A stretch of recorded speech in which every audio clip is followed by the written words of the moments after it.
The wind howled through the broken window of the dusty cabin, kicking up small tornadoes of dirt across the wooden floor. Violet Harper sat by the hearth, her hands wrapped around a cup of stale coffee, but her eyes were focused on the darkening horizon. The storm would be here soon, of that she was certain. But it wasn't the storm that worried her, it was the man who had just ridden out of her life without a word, leaving nothing but the smell of burnt bridges and the bitterness of his absence. Her husband Nathan had left 3 days ago, and he hadn't come back since. At first she told herself he was just off at the nearby town, maybe working a job, fixing a fence. But the days turned to nights, and the nights grew colder. She heard rumors, the kind that rattled the soul, the kind that had always whispered beneath the surface of their small town, but never loud enough to be spoken aloud. "Violet," her mother had said the last time she'd visited, "there's talk round town about Nathan." Violet hadn't answered. What was there to say? Nathan was her husband. He was the man she had married under the bright western sun, the one who promised forever. But now, with the storm brewing outside, it was his absence that felt like the storm itself. His disappearance wasn't the end of her troubles. It was just the beginning. The knock came at the door just after the sun dipped below the horizon. Slow, deliberate, like the person outside already knew she was awake, already knew her heart had turned to ash. Violet stood slowly, the creaking of the old floorboards underfoot the only sound in the silent cabin. Her hand brushed the revolver hidden under her dress, her fingers tracing the cold metal. She wasn't a woman who relied on a weapon, but she had learned to trust it when things grew uncertain. She opened the door, and there stood a stranger. He was tall, rugged, with the kind of face that could have been carved from stone by the relentless winds of the West. His hat was low, shadows hiding his eyes, but his posture was stiff, like a man who had seen too much to fear anything anymore. His clothes were worn, the fabric dark with the dirt of the trail. He didn't speak right away. Instead, his gaze flickered over her face, lingering on the bruise at her jawline, an old wound, still tender, still raw. Violet's breath caught. "Who are you?" The stranger's lips quirked into a ghost of a smile. "I'm here for him," he said, his voice low, gravelly. "The man who left you." Violet's heart stuttered. "You've seen him?" The stranger stepped forward, his boots dragging in the dust as if the earth itself was trying to hold him back. He nodded slowly. "I've seen him, and I know what he's done." Before she could say another word, he turned and walked down the porch steps, his boots heavy with purpose. His voice, barely above a whisper, floated back to her. "I'll make it right!" And then he was gone, swallowed by the night. Violet stood there for a long moment, her pulse racing, unsure if the storm outside had anything to do with the one now rising in her chest. Violet couldn't shake the feeling that something was off. The stranger's words echoed in her mind like a haunting melody. "I'll make it right." But what did that mean? Did he mean to bring Nathan back, or was there something darker brewing behind that quiet promise? She hadn't asked for help. She had never needed anyone but Nathan, no matter how rough things had gotten between them, no matter the bruises or the broken promises. She had always believed that loyalty, that unspoken bond, was stronger than anything else. But now, standing on the edge of this strange new reality, Violet wasn't so sure anymore. The stranger hadn't said much. He didn't have to. There was something in the way he moved, the way he held himself, a quiet resolve that suggested he was no stranger to the weight of a man's sins. The way he looked at her made her feel seen in a way Nathan never had. But that didn't mean she trusted him. Yet, she couldn't ignore the pull of the truth she knew, deep down. Nathan hadn't just left. He had chosen to leave. And when a man chooses to turn his back on you, there's always something more sinister lurking in the shadows. She'd known it for months now. The whispers at the saloon, the late-night conversations in dark corners, the way men looked at her with pity when they thought she wasn't listening. He hadn't just abandoned her. He'd betrayed her. The wind whistled through the cracks in the cabin as Violet walked slowly to the window, peering through the glass at the endless stretch of land outside. There was nothing for miles. Nothing but dust and rock and scrub brush. It was the kind of place that made a person feel small, insignificant. The kind of place that made a person realize how alone they truly were. Then she heard the sound of hooves. Slow, deliberate, like the stranger's footsteps on her porch earlier. She moved instinctively to the door, her hand resting on the handle, uncertain of what she would find when she opened it. The stranger stood at the edge of the porch once more, his eyes fixed on her. The firelight inside the cabin caught the edge of his face, highlighting the sharp planes of his jaw, the intensity of his stare. He didn't speak right away, but the silence between them grew heavy with expectation. "I told you I'd make it right," he said finally, his voice steady, almost too calm. "Nathan's not coming back. He's in trouble. Big trouble. And the people who got him, well, they're coming for you next." Violet's breath caught in her throat. "What do you mean?" The stranger glanced behind him, as if checking for pursuit, his hand resting on the hilt of a pistol at his side. "I'm giving you a choice. You can stay here, alone, and wait for whatever's coming, or you can come with me and fight for your freedom. Fight for your future." Violet's heart raced. Every instinct in her told her to close the door, to pretend none of this was happening. To go back to the life she knew, even if it was a life built on lies and broken promises. But deep down, a darker part of her, a part she hadn't fully acknowledged until now, knew that she couldn't turn her back on the truth any longer. The truth was that Nathan had left her, and there was no coming back from that. The truth was that the life she had been clinging to was over. Violet stepped forward, her voice low but steady. "What happens if I come with you?"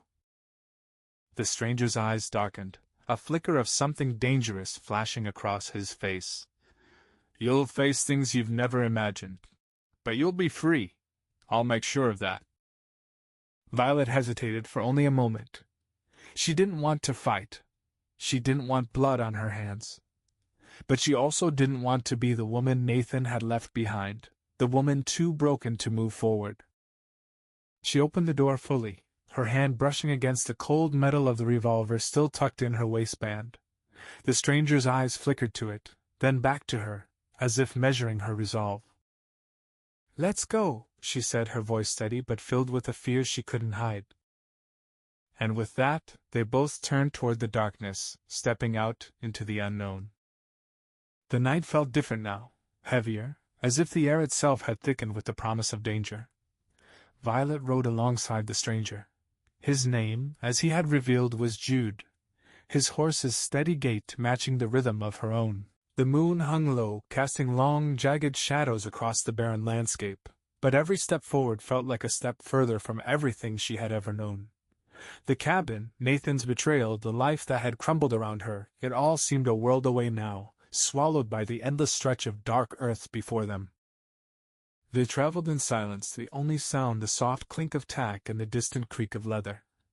Violet kept her eyes fixed on the trail ahead, her heart heavy with 1,000 questions she couldn't bring herself to ask.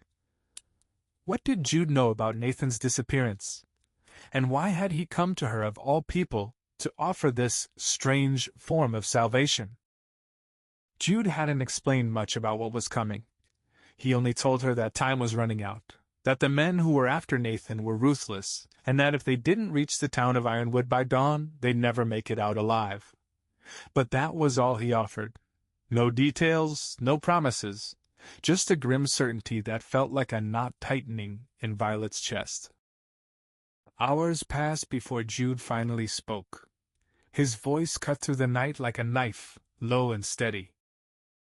"We're almost there," he said, glancing over his shoulder at her, his eyes hard but not unkind. "Ironwood's just beyond the ridge. You can rest there for a bit. We'll have to make plans when we get in." Violet nodded, but she couldn't shake the feeling of dread that had settled deep in her gut. Ironwood was a rough town. The kind of place where men who didn't fit in anywhere else went to disappear. a lawless haven for criminals and the desperate, a place where reputations were forged in violence and hard drinking, not in trust or friendship. It was a place Nathan might have ended up in, but it was also a place that could swallow someone whole, especially someone as unprepared as Violet felt now. As they crested the ridge, the first light of dawn bled into the sky, painting the land in muted shades of orange and purple. The town lay just ahead, a small collection of buildings barely clinging to the edges of the desert. The sound of horses was faint, but growing closer, and Violet's heart leapt into her throat. She could feel the eyes of the town upon them, a silent judgment that spoke louder than any words could.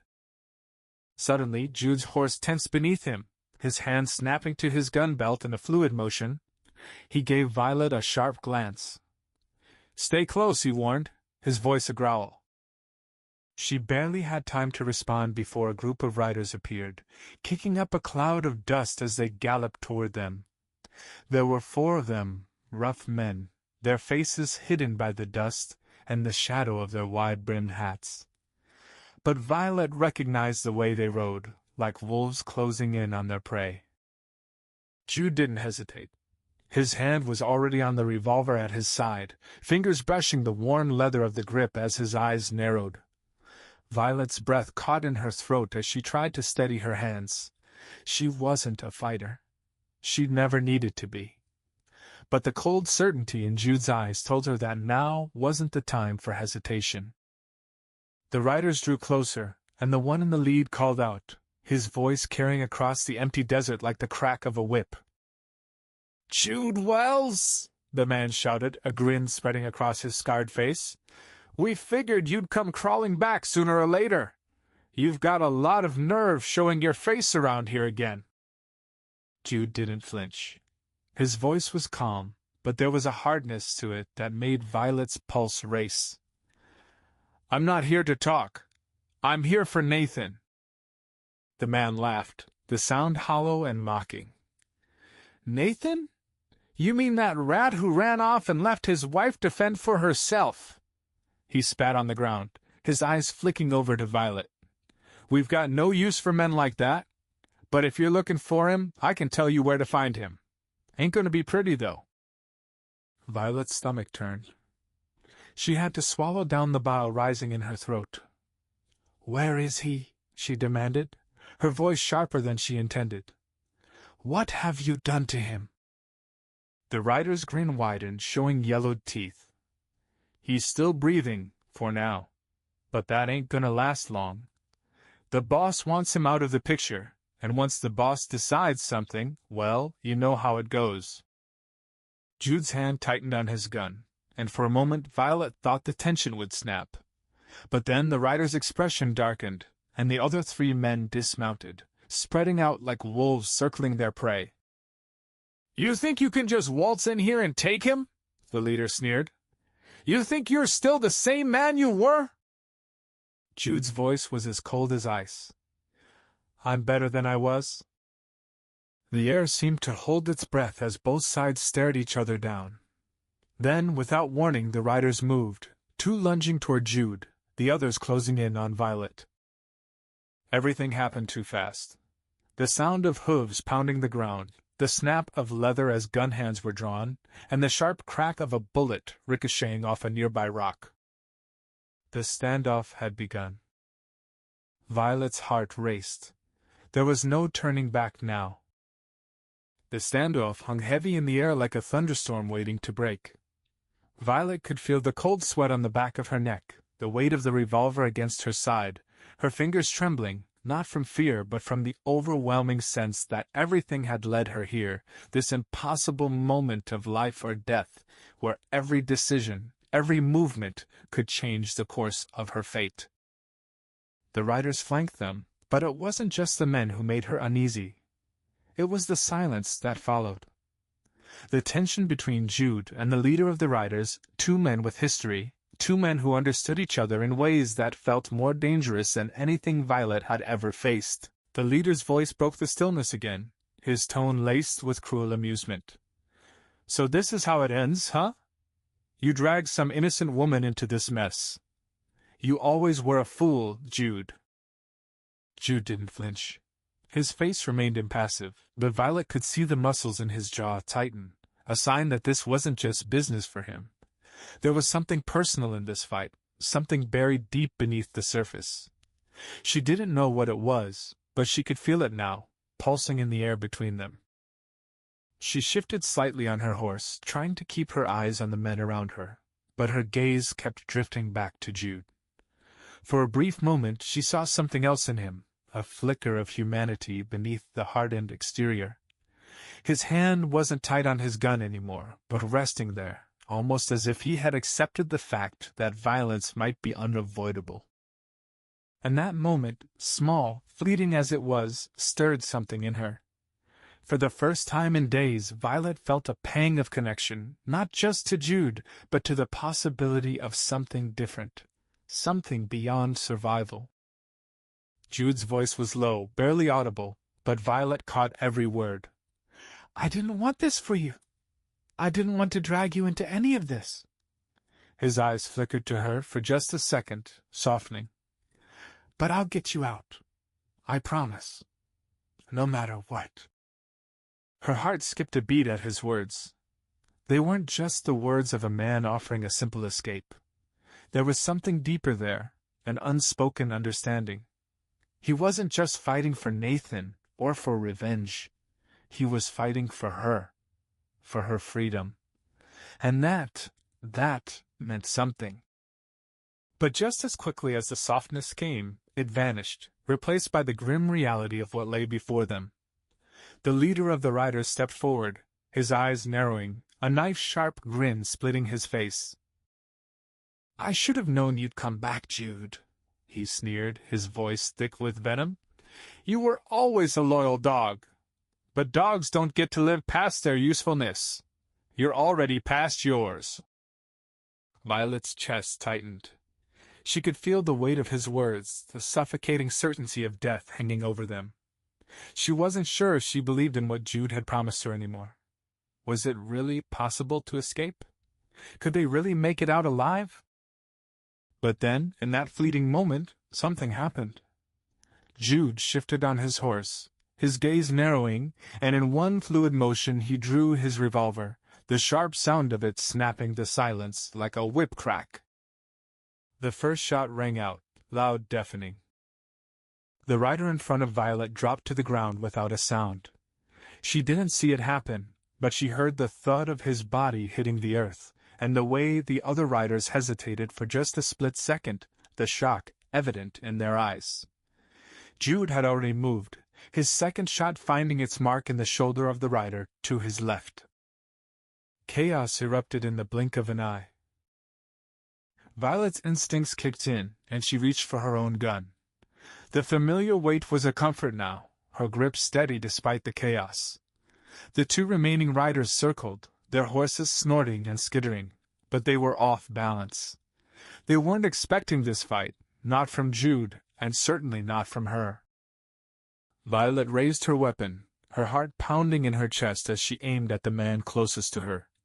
His eyes locked with hers, and for a split second she saw it, a flash of recognition, maybe even a hint of regret. But then, in the next instant, the world turned to smoke and gunfire. Her shot rang out, a split-second decision made in the blur of panic. The rider fell, clutching his leg, but he wasn't dead. He was still moving. And that was when the third rider, the one who had been furthest back, rode in on a dead charge, aiming his rifle at Jude. She saw the glint in his eyes just before he pulled the trigger. Time seemed to slow. Jude's hand moved faster than Violet could blink. With a swift motion he swung his arm, catching the rifle barrel with the curve of his arm as it fired, redirecting the bullet into the earth. And in one breathless motion he turned, his own revolver finding the man's chest. The rider's eyes widened, and then he collapsed, dead before he hit the ground. Violet's breath came in quick, sharp gasps. Her body was still shaking, but the danger had passed, at least for now. The only sounds left were the distant cries of horses and the wind picking up once more. For a long moment neither of them spoke, The dust from the battle still hung in the air, thick and choking. Jude holstered his gun with deliberate care, his movements slow but precise. Violet didn't know what to say. She wasn't sure if the fear still clung to her, or if something else had taken its place. Finally Jude turned to her, his eyes tired but steady. "You did good," he said quietly, his voice rough from the adrenaline. Her heart fluttered at his words, and for a moment, she wasn't just a woman running from a broken past. She was someone who had fought for her life, and won.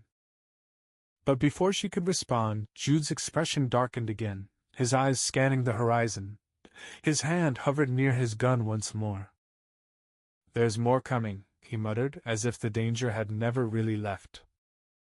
The moment of human connection, the fragile bond between them, was over as quickly as it had begun. The storm, it seemed, was far from finished. The morning sun was high now, casting a harsh light over the bodies of the fallen riders. The wind blew the dust in slow, mournful circles around the scene, as if nature itself was taking its time to mourn the lives lost. Violet stood beside Jude, her eyes scanning the horizon, but it wasn't the riders that kept her on edge anymore. It was the deep ache in her chest, the gnawing uncertainty of what had just happened, and what was still to come. They had survived the ambush, but the storm wasn't over. Jude's words about more riders coming felt like a warning that would never be fully realized, always lingering in the air between them, just out of reach. But Jude hadn't flinched. He had seen battles like this before, felt the heat of gunpowder, heard the screams of men dying in the dirt. For him, it was all a grim but familiar dance. But Violet wasn't like him. She wasn't hardened to violence. She wasn't like the women of the saloons or the hardened settlers who had seen death in the West and learned to live with it. No. Violet had lived in the quiet, gentle rhythm of home, until Nathan had shattered it, and now she was standing at the crossroads, forced to make decisions she never wanted to face, forced into a world where violence and betrayal were the cost of survival. Jude turned to her, wiping the sweat from his brow, his eyes hard but unreadable. "It's not over yet, Violet. We're still going to find Nathan." His words were resolute, but something in them faltered, as if he were trying to convince himself as much as her. Violet nodded, the ache in her chest deepening. Nathan! She hadn't realized until now how much she had still hoped he'd be waiting at the end of this road, how much of her heart had held on to the memory of who he had been, even as everything he was became clearer. The truth was, she didn't need him anymore. Not the way she had before. He had walked out of her life, and she had walked right into a different world. A world where people like Jude would always be there, people who understood how to survive, how to fight for something better. "I'm ready," she said, the words coming easier now, as though she had been saying them in her mind for days. "Let's find him. Let's end it." They moved then, without further discussion. Jude mounted his horse and Violet followed suit, the sound of their hooves kicking up the dry earth beneath them. They rode toward Ironwood, its silhouette rising against the horizon, the last stop before everything would change. The town, a wretched place for the desperate, was where the endgame would play out. But the feeling in Violet's chest was no longer dread, it was resolve. But before she could respond, Jude's expression darkened again, his eyes scanning the horizon. His hand hovered near his gun once more. "There's more coming," he muttered, as if the danger had never really left. The moment of human connection, the fragile bond between them, was over as quickly as it had begun. The storm, it seemed, was far from finished. The morning sun was high now, casting a harsh light over the bodies of the fallen riders. The wind blew the dust in slow, mournful circles around the scene, as if nature itself was taking its time to mourn the lives lost. Violet stood beside Jude, her eyes scanning the horizon, but it wasn't the riders that kept her on edge anymore. It was the deep ache in her chest, the gnawing uncertainty of what had just happened, and what was still to come. They had survived the ambush, but the storm wasn't over. Jude's words about more riders coming felt like a warning that would never be fully realized, always lingering in the air between them, just out of reach. But Jude hadn't flinched. He had seen battles like this before, felt the heat of gunpowder, heard the screams of men dying in the dirt. For him it was all a grim but familiar dance. But Violet wasn't like him. She wasn't hardened to violence. She wasn't like the women of the saloons or the hardened settlers who had seen death in the West and learned to live with it. No, Violet had lived in the quiet, gentle rhythm of home until Nathan had shattered it. And now she was standing at the crossroads, forced to make decisions she never wanted to face, forced into a world where violence and betrayal were the cost of survival. Jude turned to her, wiping the sweat from his brow, his eyes hard but unreadable. "It's not over yet, Violet. We're still going to find Nathan." His words were resolute, but something in them faltered, as if he were trying to convince himself as much as her. Violet nodded, the ache in her chest deepening. Nathan. She hadn't realized until now how much she had still hoped he'd be waiting at the end of this road, how much of her heart had held on to the memory of who he had been, even as everything he was became clearer.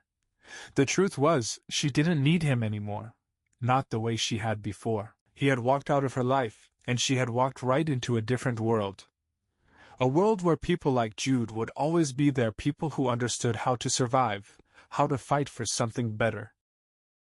"I'm ready," she said, the words coming easier now, as though she had been saying them in her mind for days. "Let's find him. Let's end it." They moved then, without further discussion. Jude mounted his horse, and Violet followed suit, the sound of their hooves kicking up the dry earth beneath them. They rode toward Ironwood, its silhouette rising against the horizon, the last stop before everything would change. The town, a wretched place for the desperate, was where the endgame would play out. But the feeling in Violet's chest was no longer dread. It was resolve. The next few hours passed in an anxious blur. They made it into the town without incident, and it wasn't long before Jude's presence stirred the gossip among the townsfolk. They knew who he was, and they knew why he was here. They also knew that Ironwood wasn't a place where you made a lot of friends if you weren't careful. Inside the saloon, where whiskey and smoke clouded the air, Violet finally saw the last piece of the puzzle fall into place. Nathan was there, but not in the way she had hoped. He was slumped at a corner table, a half-empty glass of liquor in front of him, his face pale and hollowed out by weeks of bad decisions. He didn't even look up when Jude entered. He didn't see Violet standing just behind him. His eyes were dead, empty, like he had already given up on anything worth living for. Violet's breath hitched in her throat. She stood there for a long moment, just watching him, seeing the man she had once loved, but no longer recognized. Nathan's eyes finally flickered to her, and for a brief second there was a flash of recognition, a flicker of the man he used to be, but it disappeared as quickly as it came. "You," he rasped, his voice hoarse from the drink, from the life he had chosen to throw away. "I thought you'd come, eventually. I always knew you'd come. But I didn't expect this. Not you. Not like this." Jude stepped forward, his voice quiet but firm. "She's not here for you, Nathan. You made your choice a long time ago. She's here because she deserves better." Violet didn't respond right away. She couldn't. The weight of everything she had gone through, the pain, the betrayal, it all seemed to crash down in that moment, and yet she knew it was time to walk away. For herself. For the future she would choose. Nathan didn't speak again. He didn't need to. His silence was louder than anything he could have said. And with that, Violet turned and walked away, her boots clicking against the wooden floor of the saloon, her heart strangely light despite everything. She didn't look back. Outside, Jude was waiting, his horse already saddled. He didn't say anything as she approached, just watched her with those steady, knowing eyes. The world beyond Ironwood was vast and empty, but it was her world now.